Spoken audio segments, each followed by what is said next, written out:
Halo semuanya, perkenalkan nama saya Archiko Sembiring dengan NIM 11S21011. Dan pada video kali ini saya akan menjelaskan tentang evaluasi dari apa yang saya pahami dari pembelajaran week materi ketiga dari mata kuliah Manajemen Proyek Teknologi Informasi, yaitu dengan judul Project Integration Management atau Manajemen Integrasi Proyek. Nah, seperti yang sudah kita pelajari di mata kuliah MPTI di minggu sebelumnya, bahwasanya kuliah MPTI itu membahas tentang manajemen proyek dari sisi yang non teknikal, seperti yang kita tahu di mata kuliah MPPL itu dibahas tentang manajemen proyek dari segi teknikalnya, sedangkan di MPTI ini dijelaskan secara non teknikal.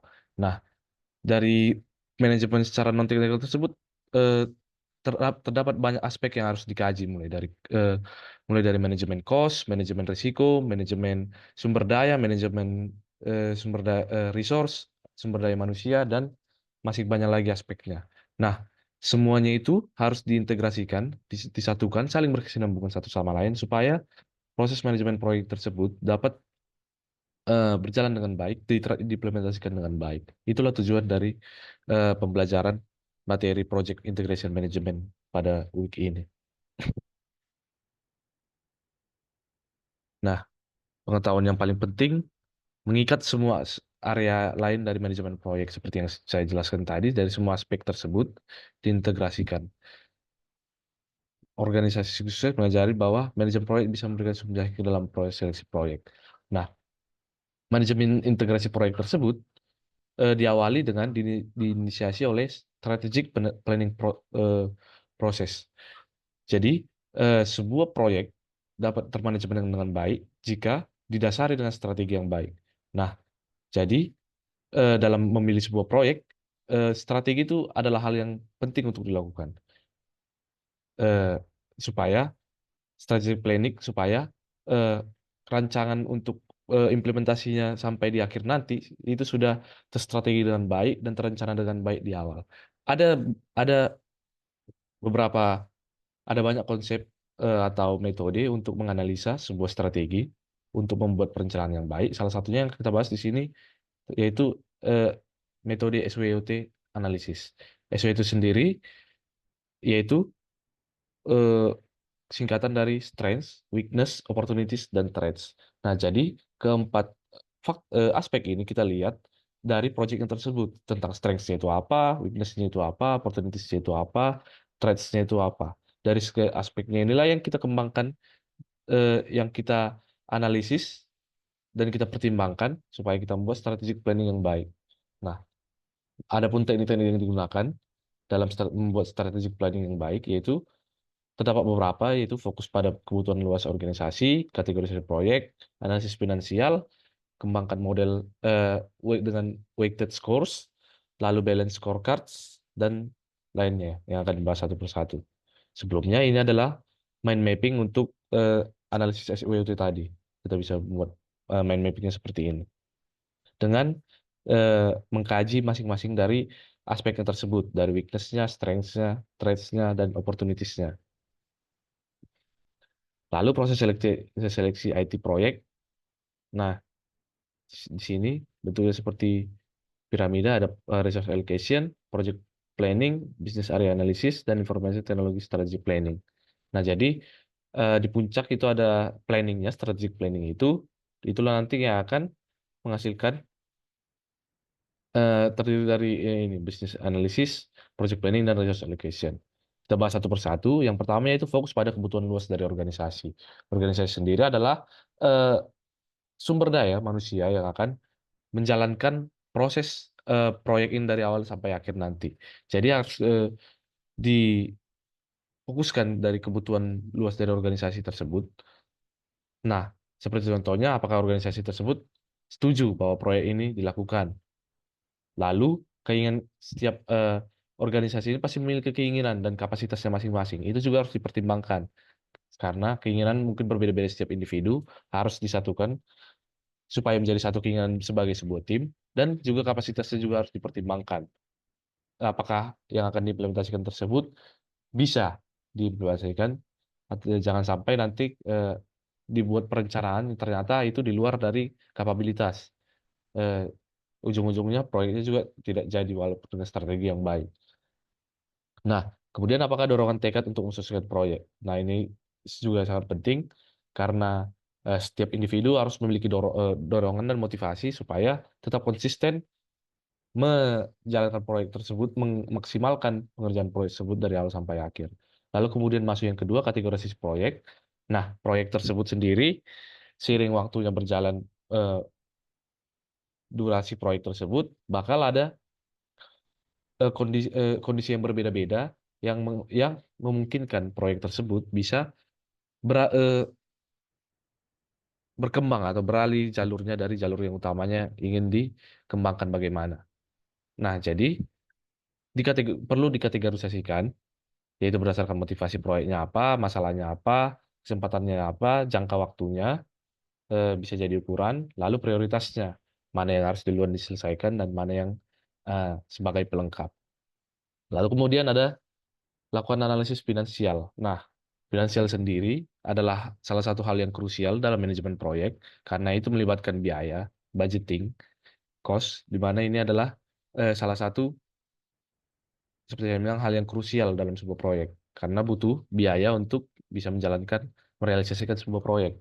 Nah, terdapat beberapa istilah. Yang pertama yaitu net present value analysis. Net sendiri artinya neto bersih. Jadi intinya adalah net present value ini atau disingkat NPV adalah perhitungan nilai bersih dari proyek tersebut karena eh, keuntungan yang didapat dari proyek tersebut apabila selesai eh, itu masih dikatakan keuntungan kotor. Karena apa? Karena kita sudah mengeluarkan ada biaya yang sudah kita keluarkan sebelumnya untuk mengembangkan proyek tersebut, untuk membangun proyek tersebut. Jadi yang dimaksud adalah bersih di sini adalah berapa beberapa eh, finansial yang kita peroleh selisihnya dari yang kita keluarkan dan yang kita dapat. Berapa untung yang dapat kita raih dari proyek tersebut, begitu. Nah, di sini di slide ini ditunjukkan secara detail rumus menghitung NPV tersebut dijumlahkan pembagian antara C plus bagi 1 tambah R pangkat T. Nah, sini sudah dijelaskan. Lalu di sini ada contohnya. Di sini ada contoh dari NPV itu tersendiri, di mana di sini ada 2 proyek, di mana kalau kita lihat di totalnya, itu memiliki eh, terlihat sama-sama $5.000, tapi sebenarnya kedua proyek ini berbeda keuntungannya karena memiliki NPV yang berbeda. Di proyek kedua ini, NPV-nya lebih besar, sementara daripada di proyek satu. Artinya, walaupun hasil dari keduanya di akhir itu sama, bisa jadi keuntungan yang diraih dari proyek tersebut berbeda karena NPV-nya itu yang berbeda. Jadi tidak melulu dihitung dari hasil apa yang hasil di akhir nanti, hasil akhir yang terlihat, tapi sepanjang prosesnya itu bagaimana perbandingan antara cost yang dikeluarkan dengan budget yang dikeluarkan dengan benefit yang diperoleh. Lalu kemudian istilah selanjutnya yaitu adalah return on investment atau ROI. Itu adalah hasil pengurangan biaya proyek dan manfaat lalu dibagi dengan biaya proyek. Nah, dari namanya investment, yaitu karena secara konsep ekonomi nilai nilai sebuah benda itu akan bertambah nilainya dari seiring dengan berjalannya waktu. Jadi jika kita seperti contoh di sini menginvestasikan berapa hari ini, seiring berjalan waktu, nilai tersebut akan bertambah dan jika kita memutuskan untuk jualnya kembali, kita akan mendapat keuntungan karena nilainya sudah bertambah. Nah, marginnya itu selisih dari saat kita menginvestasikannya dengan kita membalikannya lagi, itulah yang disebut dengan return on investment. Artinya return kembalian kita berapa, untuk yang berapa.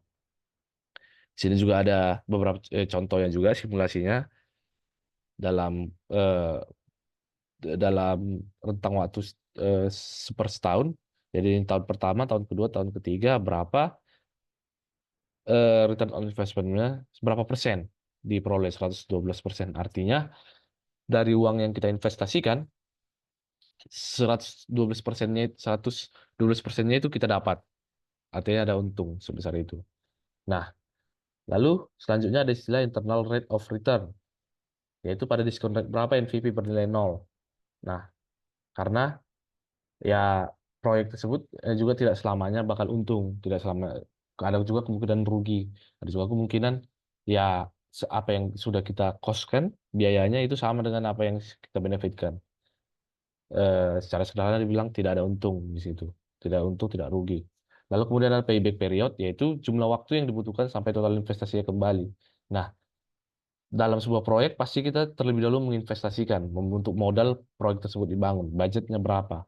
Itu adalah cost atau biaya yang kita perlukan. Nah, tujuan kita pasti membangun proyek itu adalah supaya untung. Jadi, apa yang sudah kita keluarkan tadi, otomatis pertama, tujuan kita adalah bagaimana kita membalikkan apa yang sudah kita keluarkan tersebut. Istilahnya sering dikatakan sebagai balik modal. Nah, sebelum kita mencari untung, kita balikkan modal kita dulu. Jika sudah balik modalnya, baru kita eh, mencari untung dari proyek tersebut. Nah, jadi payback period itu berapa lama waktu yang dibutuhkan sampai modal kita itu berapa yang kita keluarkan itu kita dapatkan kembali lagi. Lalu kemudian di aspek keempat yaitu kembangkan model weighted scores. Weighted scores itu yang modelnya yang melebar. Jadi eh, tetapkan berapa kriteria pemilihan, berapa bobot untuk setiap kriteria. Artinya dalam setiap kriteria itu tidak hanya sekali dianalisis, tapi dianalisis berkali-kali sehingga dia memperoleh hasil yang berbeda-beda, bervariasi. Nah, dari hasil yang bervariasi tersebut, kita ambillah nilai yang akurasinya paling tinggi. Artinya supaya akurasinya lebih tinggi, kita kita simulasikan beberapa kemungkinan. Itulah makanya dia disebut weighted, melebar. Lalu kita ambil salah satu yang paling akurasinya paling tinggi. Lalu kemudian selanjutnya adalah balance scorecards, kartu nilai keseimbangan. Ini juga kurang lebih konsepnya yaitu tentang menyeimbangkan, yaitu aspek-aspek yang perlu diperhatikan dalam menyusun strategi. Seperti contoh di sini, dari aspek finansial, internal business process, learning and growth, customer, itu kita analisis satu persatu dan kita seimbangkan supaya tidak supaya memenuhi semua aspek kebutuhan aspek tersebut terpenuhi. Lalu kemudian menyusun project charter, di sini ada template dari menyusun project charter tersebut, ada berupa budget information, project manager, project objective, and project success criteria dan approach. Lalu juga di sini ada template untuk roles and responsibilities. Ini untuk pembagian sumber daya manusia, human resource-nya, yaitu dengan bagi-bagi untuk setiap tenaga tenaga pekerja, role-nya apa, posisinya apa, dan eh, ini supaya mempermudah kita manajemen tentang anggota-anggota dalam tim yang cenderung besar. Lalu kemudian ini juga contoh template berupa project management plan dan project documents. Documents ini yaitu dokumen yang diperlukan dalam manajemen proyek. Ini adalah lanjutannya sampai 33. Lalu project management plans seperti yang saya jelaskan tadi, ini adalah aspek penting dalam sebuah project management yaitu plans perencanaan. Jadi berupa hal-hal yang krusial yang penting dibahas di sini yaitu introduction atau overview dari project tersebut. Jadi project itu tentang apa? Overview-nya itu sudah ada gambarannya. Lalu organization, project organization yaitu tentang pengelolaan sumber daya manusianya. Karena setiap dalam bekerja sebuah tim harus diorganize, di diorganize artinya pembagian-pembagian kerjanya dan kapasitas yang tergantung dengan kebutuhan dan kapasitas dari si pekerja. Lalu manajemen and technical process, including project life cycle development and development approach as applicable. Scope-nya juga lingkup dari project tersebut harus dispesifikkan. Lalu schedule and budget information. Ini yang saya bilang tadi krusial, yaitu tentang budgeting finansial. Lalu reference to other project plan documents. Mengkaji dari project-project yang sudah ada. Bagaimana, apa kekurangannya supaya bisa diperbaiki. Kemudian direct and managing project work, karena salah satu hal yang krusial juga yaitu manajemen sumber daya tadi, organisasi. Jadi yang penting kita harus tahu cara koordinasi perencanaan anggota tim, memberikan kepemimpinan yang kuat dan suportif supaya tadi terpenuhi yang salah satu kriteria tadi yaitu eh, butuh dorongan untuk proyek tersebut tetap berjalan. Lalu selanjutnya itu managing project knowledge, di mana dalam mengembangkan proyek kita pasti terdapat pengetahuan dasar yang harus standar pengetahuan dalam menjalankan proyek tersebut yang harus dimiliki oleh setiap anggotanya supaya metodenya itu yang biasanya kan cara mengembangkan sesuatu itu ada banyak. Jadi kita menggunakan cara yang sama, pendekatan yang sama dalam mengembangkan proyek tersebut. Jadi perlu disatukan, di manage knowledge dari proyeknya itu. Di sini ada beberapa cara yaitu exploiting, take it, dan dengan caranya masing-masing.